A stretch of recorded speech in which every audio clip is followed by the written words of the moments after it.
about the application of this. Well, let's take a few theoretical examples really quickly, and let me ask each of you whether this amounts to terrorism. If Colonel Gaddafi were to send a hit squad of assassins to assassinate President Reagan, would that be terrorism? Absolutely. Mr. Buckley? Well, it would be an act of war. Well, would it be terrorism in the I don't think so, no. particular sense we're talking about? No, I think it would be an act of war.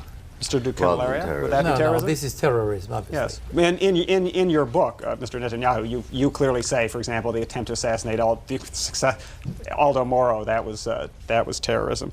Well, now, if President Reagan were to send assassins, say, from the CIA, this is currently against the law, and many people say this is a very foolish law. Suppose that law were repealed, and we could send assassins from the CIA to attempt to assassinate Colonel Gaddafi. Would that, in your opinion, be terrorism? The question of assassination. Well, sure, it would be terrorism. The question of assassination is related to, but not identical to, terrorism.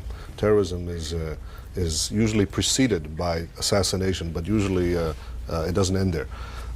In the case, not according. You're talking about the innocents. Terrorism is the deliberate and systematic murder, maiming, and innocence of the innocent. Precisely. Gaddafi is not innocent. Precisely. Well, you so see, why do you say it would be an act of terrorism? Oh, wow. See, there's a problem with that word. That word "innocent" is where the question of ends reintroduces itself. No, not quite, Michael. Not quite. Or at least, I mean, I think this is the trap you're falling into. When you start saying, well, Colonel Gaddafi is innocent, but President Reagan, or excuse me, Colonel Gaddafi isn't innocent, but President Reagan is innocent. Therefore, it's okay to send hit squads to get Gaddafi, and not terrorism to send hits. My favorite Latin motto is "Quod licet Jovi, non licet bovi."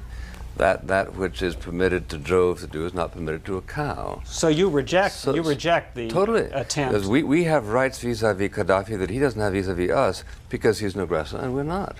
So you reject the whole thrust of the conference which Mr. Netanyahu ran, which was to define terrorism in a way where the goal, the end, was not at issue. That there are certain things, certain modes of behavior you do not engage in, no matter what you're trying to achieve. I think Mr. Netanyahu makes it awfully clear, or somebody does in this book, that when you set out for what we call a surgical strike,